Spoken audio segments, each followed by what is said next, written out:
ವಿಧಾನಸೌಧಕ್ಕೆ ರಿಕ್ಲೈನರ್ ಚೇರ್ಸ್ಗಳು ಈಗ ಆಗಮಿಸ್ತಾ ಇದೆ. ಇನ್ನು ವಿಧಾನಸೌಧದಲ್ಲಿ ಈ ಬಾರಿ ರಿಕ್ಲೈನ್ ಆಗುವಂತಹ ಚೇರ್ಗಳನ್ನು ಅಳವಡಿಕೆ ಮಾಡುವಂತಹ ಮಾತುಗಳು ಕೇಳಿಬರ್ತಾ ಇತ್ತು. ಅಧಿವೇಶನದ ವೇಳೆ ಶಾಸಕರು ರಿಲ್ಯಾಕ್ಸ್ ಏನಾದರೂ ಮಾಡಬೇಕು ಅಂತ ಅನಿಸಿದ್ರೆ ಅವರಿಗೆ ರಿಲ್ಯಾಕ್ಸ್ ಮಾಡೋದಕ್ಕಾಗಿ 4 ರಿಕ್ಲೈನರ್ ಚೇರ್ಗಳನ್ನು ಸ್ಪೀಕರ್ ಯುಟಿ ಖಾದರ್ ಅವರು ತರಿಸಿದ್ದಾರೆ. ಶಾಸಕರು ಹೊರಗಡೆ ಹೋಗದೆ ವಿಧಾನಸೌಧದ ಮೊಗಸಾಲೆಯಲ್ಲೇ ರಿಲ್ಯಾಕ್ಸ್ ಮಾಡಬೇಕು. ಇದರಿಂದ ಅವರು ಅಧಿವೇಶನದಲ್ಲಿ ಸುದೀರ್ಘವಾಗಿ ಪಾಲ್ಗೊಳ್ಳೋದಕ್ಕೆ ಸಾಧ್ಯವಾಗುತ್ತೆ. ಆಡಳಿತ ಪ್ರತಿಪಕ್ಷ ಮೊಗಸಾಲೆಯಲ್ಲೇ ರಿಲ್ಯಾಕ್ಸ್ ಮಾಡೋದಕ್ಕೆ ಈಗ ವ್ಯವಸ್ಥೆ ಮಾಡಲಾಗ್ತಾ ಇದೆ. ಸ್ಪೀಕರ್ ಯುಟಿ ಖಾದರ್ ನಡೆಗೆ ಈಗ ಪರ ಹಾಗೂ ವಿರೋಧದ ಚರ್ಚೆಗಳು ಕೂಡ ಆರಂಭ ಆಗಿದೆ. ಸಾಮಾಜಿಕ ಜಾಲತಾಣದಲ್ಲೂ ಕೂಡ ಸಾಕಷ್ಟು ಚರ್ಚೆಗಳಾಗಿತ್ತು. ಈಗ ಈ ಚರ್ಚೆ ಮತ್ತಷ್ಟು ತೀವ್ರವಾಗ್ತಾ ಇದೆ. ಈಗಾಗಲೇ ಸಾಕಷ್ಟು ಸುಸಜ್ಜಿತ ವ್ಯವಸ್ಥೆ ಇದೆ. ಒಳಗಡೆ ಕುಳಿತುಕೊಂಡು ಊಟ ಮಾಡೋದಕ್ಕೆ ಕ್ಯಾಂಟೀನು, ಮತ್ತೊಂದು ಮಗದೊಂದು ರಿಲ್ಯಾಕ್ಸ್ ಮಾಡೋದಕ್ಕೆ ಅಂತ ಎಲ್ರಿಗೂ ಕೂಡ ಒಂದೊಂದು ರೂಮ್ ಇರುತ್ತೆ, ಎಲ್ಲವೂ ಇರುತ್ತೆ. ಇದೆಲ್ಲದರ ಹೊರತಾಗಿಯೂ ಕೂಡ ಈಗ ರಿಕ್ಲೈನರ್ ಚೇರ್ಗಳನ್ನು ತರಿಸಿರುವಂಥದ್ದು ಈಗ ಸಾಮಾಜಿಕ ಜಾಲತಾಣದಲ್ಲಿ ಸಾಕಷ್ಟು ಚರ್ಚೆಗೆ ಗ್ರಾಸವಾಗ್ತಾ ಇದೆ. ಪರ ವಿರೋಧದ ಚರ್ಚೆಗೆ ಕಾರಣವಾಗ್ತಾ ಇದೆ. ಇದೆಲ್ಲದರ ಹೊರತಾಗಿಯೂ ಕೂಡ ಎಷ್ಟು ಜನ ಶಾಸಕರು ಅಧಿವೇಶನದಲ್ಲಿ ಸಕ್ರಿಯವಾಗಿ ತೊಡಗುತ್ತಾರೆ, ಎಷ್ಟು ಜನ ಭಾಗಿಯಾಗ್ತಾರೆ ಅನ್ನುವಂತಹ ಒಂದು ಚರ್ಚೆ ಕೂಡ ಆರಂಭವಾಗ್ತಾ ಇದೆ. ಸಾಮಾಜಿಕ ಜಾಲತಾಣದಲ್ಲಿ ಪರ ವಿರೋಧದ ಚರ್ಚೆಗಳು ನಡೀತಾ ಇದೆ.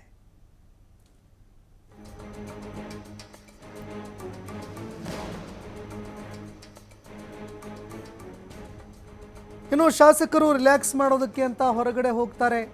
ಎಲ್ಲರೂ ವಿಧಾನಸೌಧದಲ್ಲೇ ಉಳಿದುಕೊಂಡು ಅಧಿವೇಶನದಲ್ಲಿ ಸಕ್ರಿಯವಾಗಿ ಭಾಗಿಯಾಗಬೇಕು ಅಂತ ಸ್ಪೀಕರ್ ಅವರು 4 ರಿಕ್ಲೈನರ್ ಚೇರ್ಗಳನ್ನು ತರಿಸಿದರು. ಅಂದರೆ ರಿಲ್ಯಾಕ್ಸ್ ಮಾಡೋದಕ್ಕೆ ಅಂತ ಬಳಕೆ ಮಾಡುವಂತಹ ಚೇರ್ಗಳನ್ನು ಅಳವಡಿಕೆ ಮಾಡುವಂತಹ ಒಂದು ಮಾತನ್ನು ಹೇಳಿದರು. ಆ ನಿಟ್ಟಿನಲ್ಲಿ ಈಗ 4 ಚೇರ್ಗಳನ್ನು ತರಿಸಲಾಗಿದೆ. ಅಧಿವೇಶನದ ಸಂದರ್ಭದಲ್ಲಿ ಶಾಸಕರು ರಿಲ್ಯಾಕ್ಸ್ ಮಾಡೋದಕ್ಕೆ ಅಂತ ಅವಕಾಶ ಕಲ್ಪಿಸಿ ಕೊಡೋದಕ್ಕೆ 4 ರಿಕ್ಲೈನರ್ ಚೇರ್ಗಳನ್ನು ಸ್ಪೀಕರ್ ಯುಟಿ ಖಾದರ್ ಅವರು ತರಿಸಿದ್ದಾರೆ. ಇಡೀ ರಾಜ್ಯದಾದ್ಯಂತ ಈ ಒಂದು ವಿಚಾರ ಸಾಮಾಜಿಕ ಜಾಲತಾಣಗಳಲ್ಲೂ ಕೂಡ ಸಾಕಷ್ಟು ಚರ್ಚೆಗೆ ಗ್ರಾಸವಾಗ್ತಾ ಇದೆ. ಎಲ್ಲ ಫೆಸಿಲಿಟಿಗಳನ್ನು ಕೊಟ್ಟ ಹೊರತಾಗಿಯೂ ಕೂಡ ಶಾಸಕರು ಸರಿಯಾಗಿ ಅಧಿವೇಶನದಲ್ಲಿ ಭಾಗಿಯಾಗೋದಿಲ್ಲ. ಈಗ ಮತ್ತೆ ರಿಲ್ಯಾಕ್ಸ್ ಮಾಡೋದಕ್ಕೆ ಅಂತ ಈ ರೀತಿ ಚೇರ್ಗಳನ್ನು ತರಿಸಿ ಹಣವನ್ನು ಬೇಕಾಬಿಟ್ಟಿಯಾಗಿ ಖರ್ಚು ಮಾಡಿ ಪೋಲು ಮಾಡುವಂಥದ್ದು ಯಾಕೆ ಬೇಕಿತ್ತು ಅನ್ನುವಂತಹ ವಿಚಾರಕ್ಕೆ ಸಂಬಂಧಪಟ್ಟಂತೆ ಸಾಮಾಜಿಕ ಜಾಲತಾಣದಲ್ಲೂ ಕೂಡ ಸಾಕಷ್ಟು ಪರ ವಿರೋಧದ ಚರ್ಚೆಗಳು ಆರಂಭವಾಗಿದ್ದಾವೆ. ಈ ಬಗ್ಗೆ ಮತ್ತಷ್ಟು ಮಾಹಿತಿ ಕೊಡ್ತಾರೆ ಪ್ರತಿನಿಧಿ ಶಿವಕುಮಾರ್ ಜೋಹಳ್ಳಿ, ಫೋನ್ ಸಂಪರ್ಕದಲ್ಲಿ ಜಾಯ್ನ್ ಆಗಿದ್ದಾರೆ. ಶಿವಕುಮಾರ್, 4 ರಿಕ್ಲೈನರ್ ಚೇರ್ಗಳು ಈಗ ವಿಧಾನಸೌಧಕ್ಕೆ ಬಂದಿದ್ದಾವೆ. ಈ ನಡುವೆ ಸಾಕಷ್ಟು ಪರ ವಿರೋಧದ ಚರ್ಚೆ ಆರಂಭ ಆಗಿದೆ.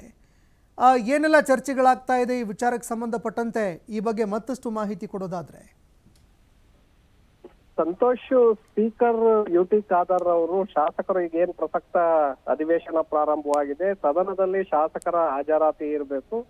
ಮಧ್ಯಾಹ್ನದ ವೇಳೆ ಊಟದ ನಂತರ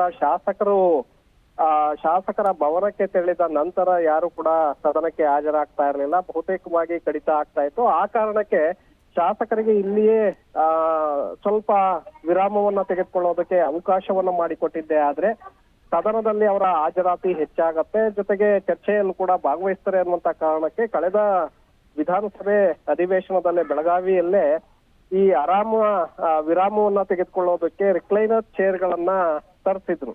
ಆಗ್ಲೂ ಕೂಡ ಸಾಕಷ್ಟು ವಿರೋಧ ವ್ಯಕ್ತವಾಗಿತ್ತು. ಅಷ್ಟೊಂದು ದುಬಾರಿ ಚೇರ್ಗಳನ್ನ ತರಿಸುವಂತ ಅವಶ್ಯಕತೆ ಏನಿತ್ತು? ಇದೇನು ಮಜಾ ಮಾಡೋದಕ್ಕೆ ಅವಕಾಶವನ್ನ ಕಲ್ಪಿಸ್ಕೊಡ್ತಾ ಇದಾರ, ಅಥವಾ ಚರ್ಚೆಯನ್ನ ಮಾಡೋದಕ್ಕೆ ಅವರು ರಾಜ್ಯದ ಜನರ ಸಮಸ್ಯೆಗಳ ಬಗ್ಗೆ ಗಮನವನ್ನ ಸೆಳೆಯೋದಕ್ಕೆ ಚರ್ಚೆಯನ್ನ ಮಾಡೋದಕ್ಕೆ ಅವಕಾಶಗಳನ್ನ ಮಾಡ್ಕೊಡ್ತಾ ಇದಾರ? ತಿಂದುಂಡು ಅವರು ಈಸಿಯಾಗಿ ಮಲಗೋಗೋದಕ್ಕೆ ಅವಕಾಶವನ್ನ ಮಾಡ್ಕೊಡ್ತಾರ ಅನ್ನುವಂತಹ ಆರೋಪಗಳು ಆ ಸಂದರ್ಭದಲ್ಲಿ ಕೂಡ ಆಗಿತ್ತು. ಇದೀಗ ಮತ್ತೆ ಬೆಂಗಳೂರಿನಲ್ಲಿ ನಡೀತಾ ಇರುವಂತಹ ಈ ಜಂಟಿ ಅಧಿವೇಶನದಲ್ಲೂ ಕೂಡ ಈಗ ಹೊಸದಾಗಿ 4 ರಿಕ್ಲೈನರ್ ಚೇರ್ಗಳನ್ನ ಸ್ಪೀಕರ್ ಅವರು ತರಿಸಿದ್ದಾರೆ. ನಾಳೆಯಿಂದ ಬಹುತೇಕವಾಗಿ ಆ ಚೇರ್ಗಳನ್ನು ಕೂಡ ಮತ್ತೆ ಓಪನ್ ಮಾಡಲಾಗತ್ತೆ. ಶಾಸಕರು ಅದರಲ್ಲಿ ಊಟದ ನಂತರ ವಿಶ್ರಾಂತಿಯನ್ನ ಪಡ್ಕೊಳ್ಳೋದಕ್ಕೆ ಅವಕಾಶವನ್ನ ಸ್ಪೀಕರ್ ಅವರು ಅವಕಾಶವನ್ನ ಮಾಡಿಕೊಟ್ಟಿದ್ದಾರೆ. ಕರ್ನಾಟಕದ ಕಳೆದ ಬೆಳಗಾವಿ ಸುವರ್ಣಸೌಧ ಅಧಿವೇಶನದಲ್ಲಿ ಬಾಡಿಗೆಗೆ ಆ ಚೇರ್ಗಳನ್ನ ತರಲಾಗಿತ್ತು. ಆದ್ರೆ ಈಗ ಸ್ವತಃ ಖರೀದಿಯನ್ನೇ ಮಾಡಲಾಗಿದೆ.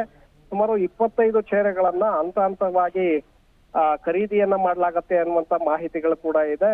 ಈಗ ಮತ್ತೆ ಸೋಷಿಯಲ್ ಮೀಡಿಯಾಗಳಲ್ಲಿ ಮತ್ತೆ ಸಾರ್ವಜನಿಕವಾಗಿ ಕೂಡ ಸಾಕಷ್ಟು ಚರ್ಚೆಗಳು ಇದರ ಬಗ್ಗೆ ಶುರುವಾಗಿದೆ. ಸರ್ಕಾರಕ್ಕೆ ಅಭಿವೃದ್ಧಿ ಕೆಲಸಗಳನ್ನ ಮಾಡುವುದಕ್ಕೆ ಸರ್ಕಾರದ ಬಳಿ ಹಣ ಇಲ್ಲ, ಆದ್ರೆ ಶಾಸಕರು ತಿಂದುಂಡು ಮಲಗಿ ಎದ್ದು ಹೋಗೋದಕ್ಕೆ ಈ ರೀತಿಯಾಗಿ ಅವಕಾಶವನ್ನ ಮಾಡಿಕೊಟ್ರೆ ರಾಜ್ಯದ ಜನರ ಸಮಸ್ಯೆಗಳನ್ನ ಕೇಳೋರು ಯಾರು?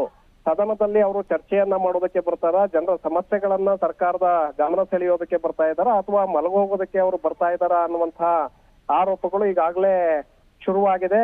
ಆ ಸ್ಪೀಕರ್ ಅವರು ಹೇಳೋದು ನೋಡಿದ್ರೆ ಶಾಸಕರು ಹೆಚ್ಚು ಮಧ್ಯಾಹ್ನದ ನಂತರ ಹೆಚ್ಚಿನ ಪ್ರಮಾಣದಲ್ಲಿ ಮತ್ತೆ ವಾಪಸ್ ಆಗ್ತಾ ಇರ್ಲಿಲ್ಲ, ಸದನದ ಕಲಾಪಗಳಲ್ಲಿ ಭಾಗಿಯಾಗ್ತಾ ಇರ್ಲಿಲ್ಲ. ಆ ಕಾರಣಕ್ಕೆ ನಾವು ಇಲ್ಲಿಯೇ ಅವರು ಹೊರಗಡೆ ಹೋಗೋದು ಬೇಡ, ಇಲ್ಲಿಯೇ ಊಟದ ವ್ಯವಸ್ಥೆ ಹಾಗೆ ಚೇರ್ಗಳ ವ್ಯವಸ್ಥೆಯನ್ನ ಮಾಡಿದ್ರೆ ಒಂದು ಸಣ್ಣ ನಿದ್ದೆಯನ್ನ ಅವರು ಇಲ್ಲಿ ಮಾಡೋದಕ್ಕೆ ಅವಕಾಶವನ್ನ ಕಲ್ಪಿಸ್ಕೊಟ್ರೆ ಸದನದ ಹಾಜರಾತಿ ಕೂಡ ಹೆಚ್ಚಾಗತ್ತೆ, ಚರ್ಚೆಗಳು ಕೂಡ ಹೆಚ್ಚಾಗತ್ತೆ. ಆ ಕಾರಣಕ್ಕೆ ನಾವು ಈ ರಿಕ್ಲೈನರ್ ಚೇರ್ಗಳನ್ನ ತರಿಸ್ತಿದ್ದೇವೆ ಅನ್ನುವಂತ ಮಾತನ್ನ ಸ್ಪೀಕರ್ ಅವರು ಹೇಳ್ತಾ ಇದ್ದಾರೆ. ಆದ್ರೆ ಅದರ ಬಗ್ಗೆ ಹೊರಗಡೆ ಸೋಷಿಯಲ್ ಮೀಡಿಯಾಗಳಲ್ಲಿ ಭಾರಿ ವಿವಾದಾತ್ಮಕ ಚರ್ಚೆಗಳು ಶುರುವಾಗಿದೆ. ಸಂತೋಷ್, ಧನ್ಯವಾದಗಳು ಶಿವಕುಮಾರ್ ನಿಮ್ಮೆಲ್ಲ ಮಾಹಿತಿಗೆ.